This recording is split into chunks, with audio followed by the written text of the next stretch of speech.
आज इस वीडियो के माध्यम से हम अपने जो भगवत गीता है उसमें जीवन की उत्पत्ति की वैज्ञानिकता को देखेंगे। चूँकि इसमें जीवन की उत्पत्ति के बारे में दिया है, श्लोक नंबर अध्याय भी बताऊंगा, ठीक है। तो उसकी वैज्ञानिकता कितनी सटीक है यह देखेंगे, ठीक है। और बिल्कुल 100% सटीक है और यह दिखाता हूँ मैं आपको। और जीवन की उत्पत्ति की वैज्ञानिकता देखेंगे, ठीक है। भगवान ने क्रम दर क्रम बताए हैं, जैसे क्या बोलते हैं वह विज्ञान भी बताता है, वैसे क्रम दर क्रम बताएं, ठीक है।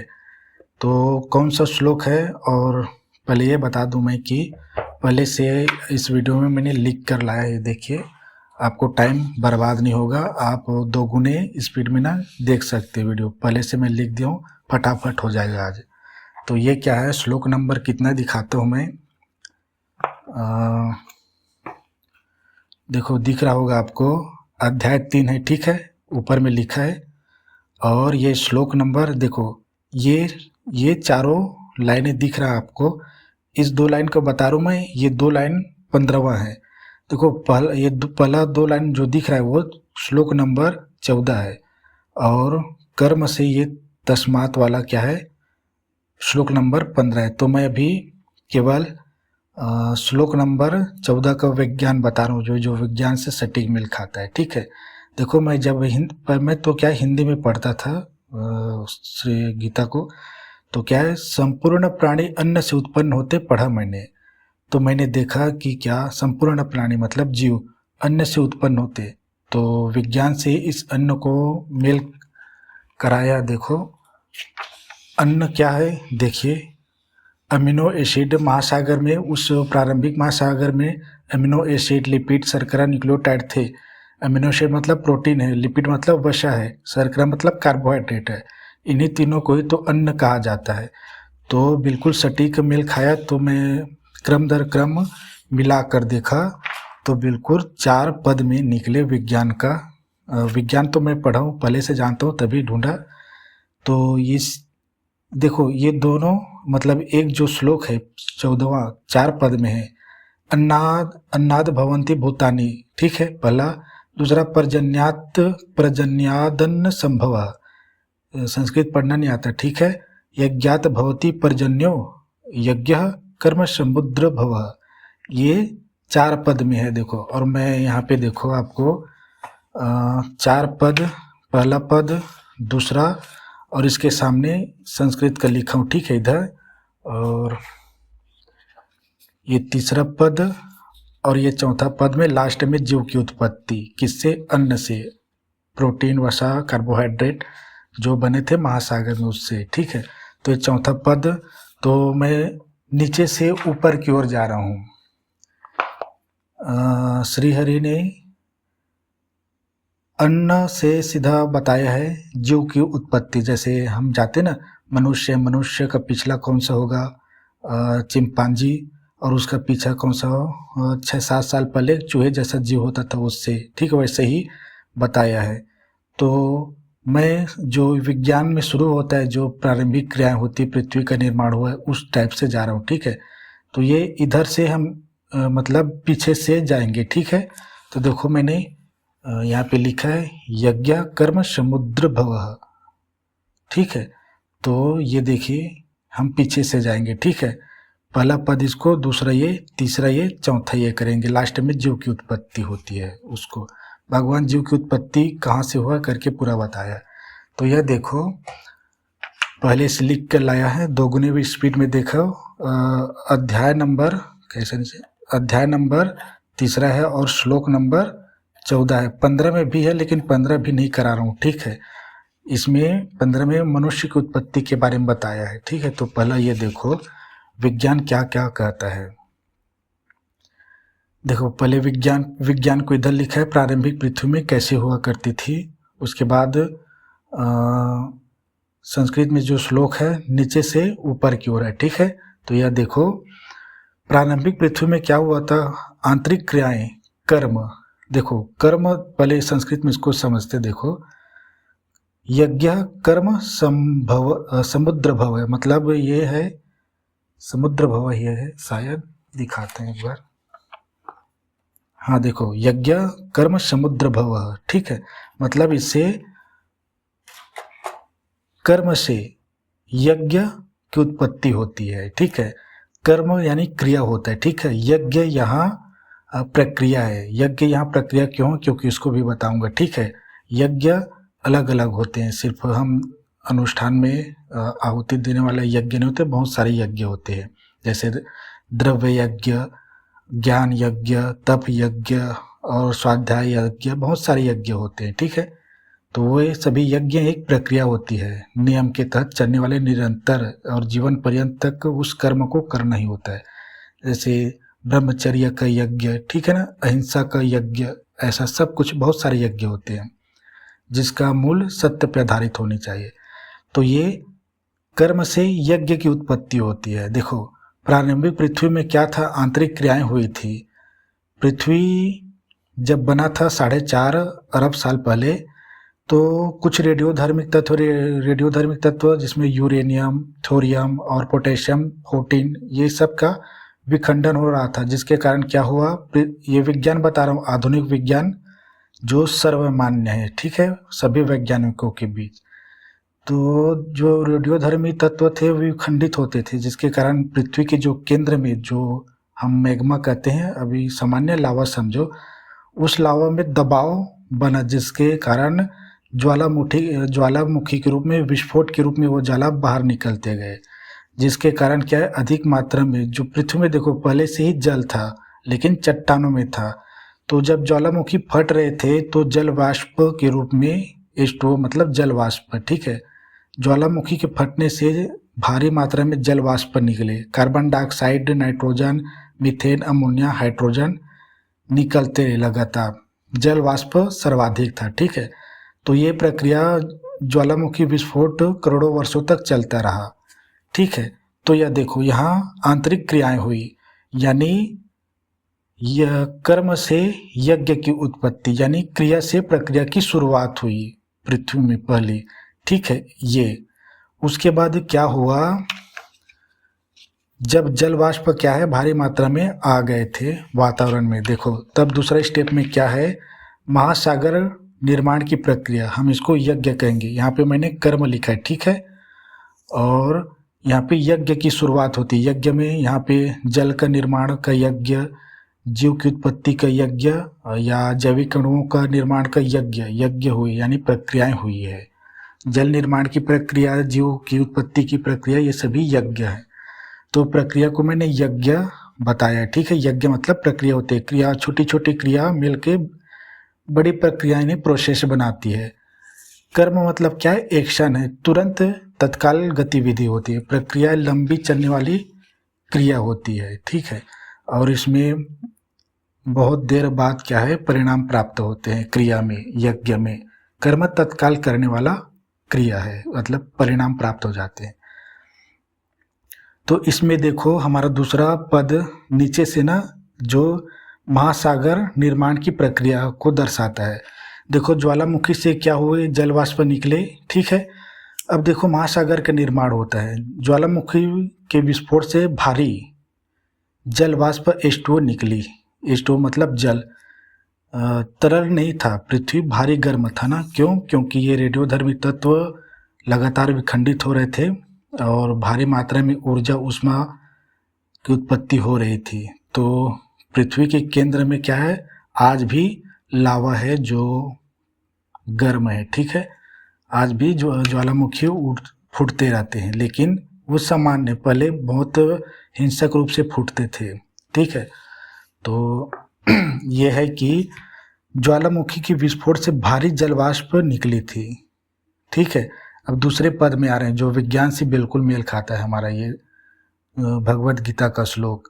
इसमें क्या है, जल वाष्प जो भारी गर्म थी, गर्म होने के कारण क्या है, वो ऊपर उड़ती है। देखो, हमेशा गर्म गैस, जल वाष्प क्या है, एक गैस है, गैस हमेशा ऊपर उठती है, ठीक है। ऊपर उठने के कारण बादल बनाए, ये निरंतर करोड़ों वर्षों तक चलता रहा। है ऐसा नहीं कि 1-2 साल में हो गया, नहीं, कई करोड़ वर्ष तक चलते रहे। तो बादल बने, बादल बाद में संघनित होकर वर्षा बना। वर्षा को संस्कृत में करते हैं पर्जन्य कहते हैं, यहाँ पर देखो पर्जन्यो लिखा है, ठीक है। तो यज्ञ से पर्जन्य, मतलब यहाँ पे समझाता हूँ, संघनित होकर वर्षा बनी यानी पर्जन्य बनी, और पर्जन्य यानी वर्षा से महासागर बने। अब देखो यही जो लिखा है इस श्लोक में भी लिखा है, देखो यज्ञात भवति पर्जन्यो, मतलब देखो यज्ञात भवति पर्जन्यो, मतलब इसको तोड़ के लिखा है, ठीक है। इसको तो पढ़ना नहीं आता मुझे संस्कृत, यहाँ पे कैसे पढ़े समझ नहीं आता। तो ये यज्ञात, यज्ञात मतलब यज्ञ से, भवति मतलब उत्पन्न होती बनती है, ठीक है। और पर्जन्यो मतलब वर्षा होता है, वर्षा बारिश का पानी, ठीक है। तो देखो यज्ञ से वर्षा बनती है, यानी ये एक लंबी प्रक्रिया होने के बाद पर्जन्य और लास्ट में वर्षा बनी, वर्षा लगातार होती रही तो महासागर बन गए, ठीक है, यानी जल का निर्माण हो गया पृथ्वी पर। तो मैं यही कह रहा हूँ, देखो यज्ञ से वर्षा बनी, पहले क्रिया से प्रक्रिया की शुरुआत हुई, छोटी छोटी क्रियाएं हुई जिसके कारण बड़ी बड़ी प्रक्रिया करने के लिए चीज़ों का निर्माण यहीं पे हुआ था, पहले में दूसरे में उन्हीं चीज़ों का प्रक्रियाएं होती गई जिससे वर्षा का निर्माण हुआ पृथ्वी पर। पहले पृथ्वी क्या है, बहुत गर्म हुआ करता था, वर्षा के कारण ही ठंडा हुआ। अब देखो तीसरा पद में ये पर्जन्यादन संभव, ठीक है, मतलब वर्षा से अन्न की उत्पत्ति। तो यहाँ पे देखो अब तीसरा स्टेप जैविक अणु का निर्माण, जैविक अणु का निर्माण यानी अन्न, जैविक अणु को ही अन्न क्या एक जैविक अणु है, ठीक है, जिसमें प्रोटीन, वसा, कार्बोहाइड्रेट और जो भी हमारा विटामिन खनिज होते हैं, ठीक है, वे सभी जैविक अणु है, यानी हमारे शरीर के लिए उपयोगी है। जैविक अणु मतलब कोशिका के निर्माण के लिए आवश्यक अणु, इसको मैंने अन्न कहा है, क्यों, क्योंकि अन्न से बिल्कुल मेल खाता है, ठीक है। तो अब यहाँ पे यह देखो यहाँ पे क्या हुआ था, यज्ञ से वर्षा बनी यानी पृथ्वी पर अब पानी आ गया था, पानी से जीवन की उत्पत्ति होती, ठीक है। तो यज्ञ से वर्षा बन गई थी, ठीक है, मतलब एक प्रक्रिया चली उसके आधार पे वर्षा का निर्माण हो गया। अब देखो वर्षा से अन्न की उत्पत्ति हो रही है, अब अन्न के बाद यहाँ पे अन्न से जीवों की उत्पत्ति होती है, कैसे, देखो विज्ञान से मेल खा रहा है। देखो देखो जल निर्माण यानी महासागर निर्माण, महासागर निर्माण के बाद क्या हुआ, वातावरण अपचायक था। अपचायक मतलब क्या था, ऑक्सीजन मुक्त नहीं था, जैसे आप श्वास लेते हैं ना ऑक्सीजन में, तो वैसा नहीं था, ऑक्सीजन मुक्त नहीं था और हाइड्रोजन की अधिकता थी। देखो हाइड्रोजन की अधिकता में, देखो ऑक्सीजन मुक्त नहीं था, देखो ऑक्सीजन हाइड्रोजन के साथ बंधा यानी पानी के रूप में, ये मीथेन है, ये अमोनिया है, ये हाइड्रोजन है, आपको याद करने की जरूरत नहीं है। लेकिन देखो वर्षा से अन्न की उत्पत्ति कैसे हुई, तो देखो यहाँ पे बिजली की चमक से लिखा है, ठीक है। तो देखो ये सभी पहले प्रोसेस से शुरू हो गए थे, किससे, क्रिया के द्वारा उत्पन्न हो गए थे, लेकिन जल वाष्प बस यज्ञ करके पर्जन्य यानी वर्षा बने, वर्षा से जल बना, ठीक है, मतलब महासागर बने जी, ठीक है। अब बाकी चीज और बने हैं, ठीक है, क्रिया से ये शुरू हुई, अब इन्हीं का वो होता है यज्ञ, यानी प्रक्रियाएं शुरू होती है। यहाँ पे देखो इन्हीं तत्वों का मतलब इन्हीं यौगिकों का, देखो ये उस समय के वातावरण में मौजूद था। अब चायक मतलब ये होता है हाइड्रोजन अधिक थे इसमें, देखो ये भी हाइड्रोजन, यहाँ पे 2 है, यहाँ पे 4 है, यहाँ पे 3 है, ये 2 है, ठीक है, हाइड्रोजन ही हाइड्रोजन है, ऑक्सीजन देखो यहाँ पर है। तो मैं ये कह रहा हूँ कि वर्षा से अन्न की उत्पत्ति कैसे हुई, यहाँ पे देखो, अब देखो इन सभी यौगिकों का अल्ट्रावायलेट किरणें प्लस बिजली की चमक से ये क्या है, उत्प्रेरक के कार्य किए।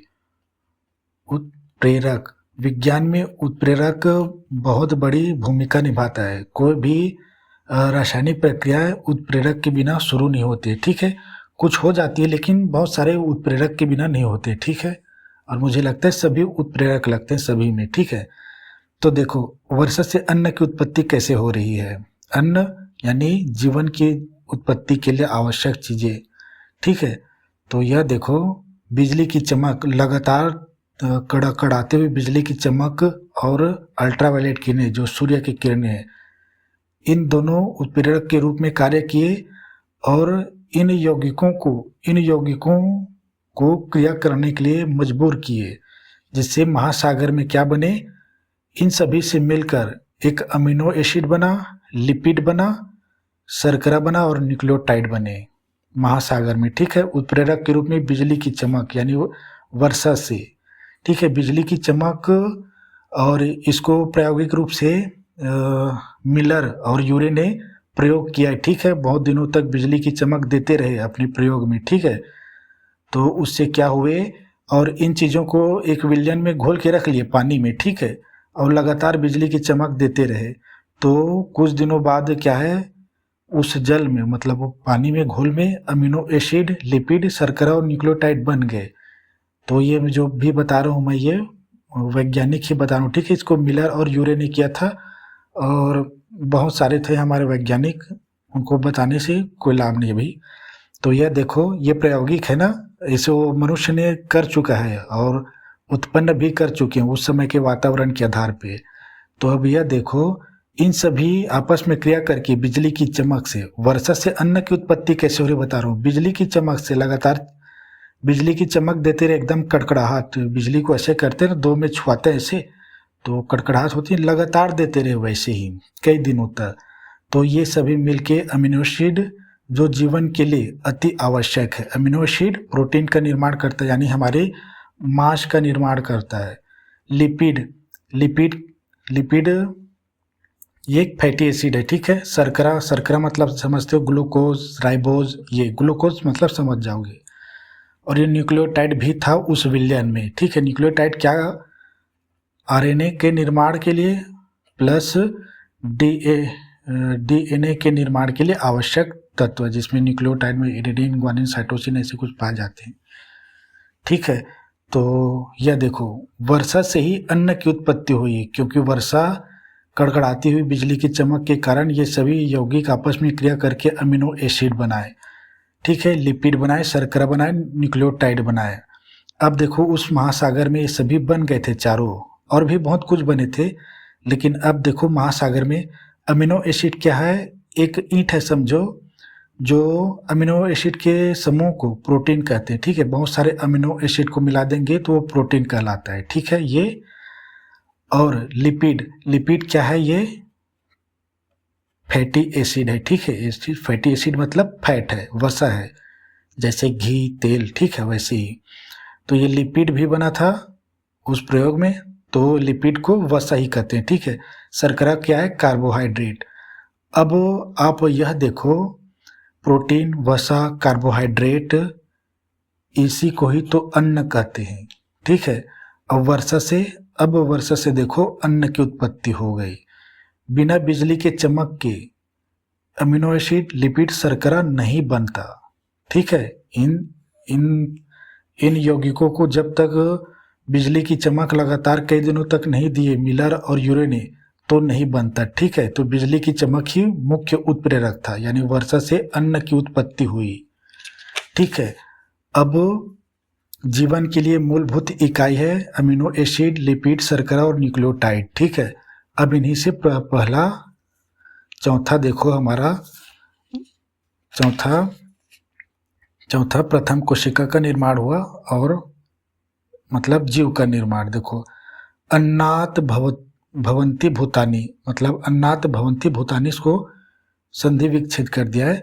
अन्नात मतलब अन्न से, भवंती मतलब उत्पत्ति होती है। ठीक है, भूतानी मतलब संस्कृत में भूत को जीव कहते हैं, प्राणी। ठीक है, तो अन्न से जीवों की उत्पत्ति होती है। यहाँ पे मैंने भूत लिखा है, भूत या जीव। भूत मतलब भूत वाला भूत नहीं, या भूतकाल वाला भी भूत नहीं। ठीक है, जीव भी होता है, और भगवत गीता में बहुत स्थानों पर भूत ही लिखा है। ठीक है, प्राणी के लिए, मनुष्य समुदाय के लिए भूत ही लिखा है। तो यह देखो, अब हमारा काम तो खत्म ही हो गया। देखो, लिपिड से कोशिका की कोशिका भित्ति बनी। लिपिड जानते हो, लिपिड क्या है, पानी में अघुलनशील होता है। लिपिड कोशिका की बाहरी भित्ति का निर्माण किया, जो जल में घुलनशील नहीं है। यानी कोशिका जो है महासागर में रहते हुए भी पानी से अछूता रहा, यानी पानी उसके अंदर नहीं आ सकता था, ठीक है। तो कोशिका भित्ति का निर्माण किया, ठीक है। और अमीनो एसिड, शर्करा, न्यूक्लियोटाइड, इन सब से क्या है, आंतरिक भाग की रचना की। ये न्यूक्लियोटाइड से आरएनए डीएनए का निर्माण हुआ।